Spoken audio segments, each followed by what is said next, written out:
আসসালামু আলাইকুম। আশা করি সবাই ভালো আছেন, সুস্থ আছেন।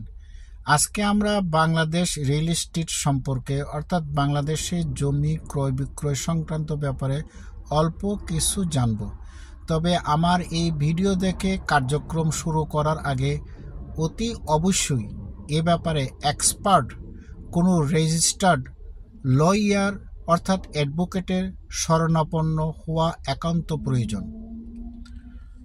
তো দেখি শুরু করি।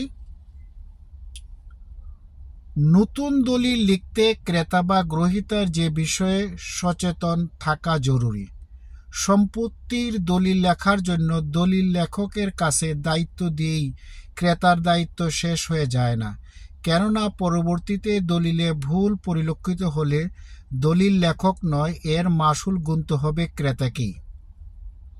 তাই এতে ক্রেতার সচেতনতা আবশ্যক। সম্পত্তির দলিল লেখার ক্ষেত্রে নিম্নলিখিত বিষয়ে ক্রেতার লক্ষ্য রাখা একান্ত প্রয়োজন। ১.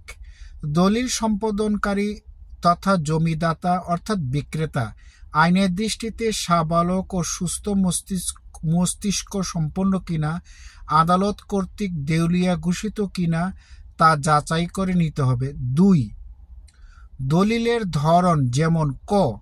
সাব কাবলা, খ. বায়নাপত্র, গ. দানপত্র, ঘ. হেবার ঘোষণাপত্র ইত্যাদির দিকে অতি অবশ্যই খেয়াল করতে হবে। ৩. ক্রেতা যে জমিটি কিনতে যাচ্ছেন সেই প্রস্তাবিত জমির পরিমাণ, বিক্রয় মূল্য, বায়না দলিল হলে বায়নায় পরিশোধিত টাকা এবং বাকি টাকা ইত্যাদি দেখে নিতে হবে। ৪. পক্ষ পরিচয় তথ্য যেমন দলিল গ্রহীতা প্রথম পক্ষ, দলিল দাতা দ্বিতীয় পক্ষ, উভয় পক্ষের পূর্ণ নাম, ঠিকানা, পেশা, ধর্ম ইত্যাদি। দলিল গ্রহীতার ক্ষেত্রে জাতীয় পরিচয়পত্র এবং দাতার ক্ষেত্রে আগত খতিয়ান, সর্বশেষ জরিপ, নামজারি খতিয়ানের সাথে মিল রেখে নাম ঠিকানা লেখা হয়েছে কিনা তা দেখতে হবে। ৪. সত্যের বর্ণনা যেমন জমিদাতার মালিকানার ভিত্তি, দলিল মূলে হলে পূর্বের দলিলের নম্বর ও তারিখ, পর্চা, খতিয়ান নম্বর ইত্যাদি। ৬.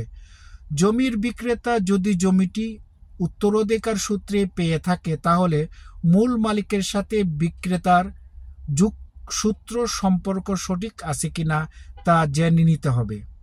৭. দলিলে প্রস্তাবিত জমির তফসিল যেমন জেলার নাম, উপজেলার নাম, রেজিস্ট্রি অফিসের নাম, মৌজার নাম, জেএল নম্বর, দাগ নম্বর, খতিয়ান নম্বর এবং জমির শ্রেণী আগত খতিয়ানের সাথে মিল আছে কিনা তা দেখে নিতে হবে।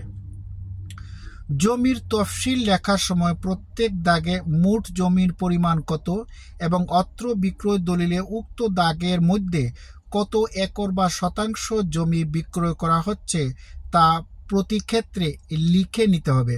তবে উল্লেখ্য যে কোনো অবস্থাতে কয়েকটি দাগের জমি একত্রে যোগ করে একর বা শতাংশ লেখা উচিত হবে না। ৮. ক্রেতা বা জমিটি ক্রয় করতে যাচ্ছেন সেই জমিটির চৌহদ্দি ঠিক আছে কি না, অর্থাৎ উত্তর, দক্ষিণ, পূর্ব, পশ্চিম পাশের জমির বর্ণনা সহ মালিকের নাম উল্লেখ করতে হবে। ৯. জমি বিক্রেতা বা দলিল দাতা দলিলের প্রথম পৃষ্ঠার উপরের ডান পাশের নিচে থেকে উপরের দিকে তার নিজের নাম স্বাক্ষর করবেন অথবা নিরক্ষর হলে নিজ নামের উপরে টিপসই প্রদান করেছেন কিনা তা দেখতে হবে। এছাড়াও জমি বিক্রেতা বা দাতা দলিলের শেষ পৃষ্ঠার নিচে স্বাক্ষর বা টিপসই করবেন, তবে দলিলের প্রতি পৃষ্ঠায় দাতার স্বাক্ষর বা টিপসই দিলে ভালো হয়। ১০. জমির বিক্রেতা দলিলের শেষ পৃষ্ঠার নিচে যে জায়গায় তার নিজ নাম স্বাক্ষর বা টিপসই করেছেন ঠিক তার নিচে উক্ত দলিলটির লেখক তার নাম স্বাক্ষর করবেন। এরপর কমপক্ষে ২ জন সাক্ষী এবং অপর একজন জমির বিক্রেতাকে শনাক্তকারী হিসাবে স্বাক্ষর করবেন। ১১. দলিলে যতদূর সম্ভব কাটাকাটি, ঘষা মাজা, অস্পষ্টতা এড়াতে হবে। তবুও যদি কোনো রূপে ভুল ত্রুটি, ঘষা মাজা, কাটাকাটি হয়ে যায় তাহলে সেক্ষেত্রে উক্ত কাটাকাটি বা ঘষা মাজা যুক্ত লাইন ও শব্দের ক্রম উল্লেখ করে দলিলের শেষাংশে কৈফিয়ত লিখে দলিল লেখককে তার নিচে স্বাক্ষর করতে হবে।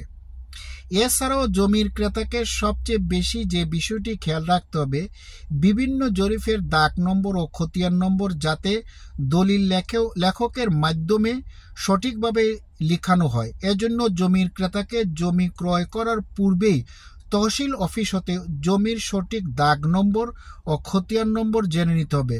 প্রয়োজনীয় খতিয়ানের সই মোহর নকল সংগ্রহ করতে হবে। এই ছিল আজকের বিষয়। তবে আবারও বলছি, এ বিষয়ে কার্যক্রম শুরু করার আগে অতি অবশ্যই এ ব্যাপারে অভিজ্ঞ রেজিস্টার্ড কোনো লয়ার বা অ্যাডভোকেটের শরণাপন্ন অতি অবশ্যই হতে হবে। সবাইকে ধন্যবাদ। থ্যাঙ্কস।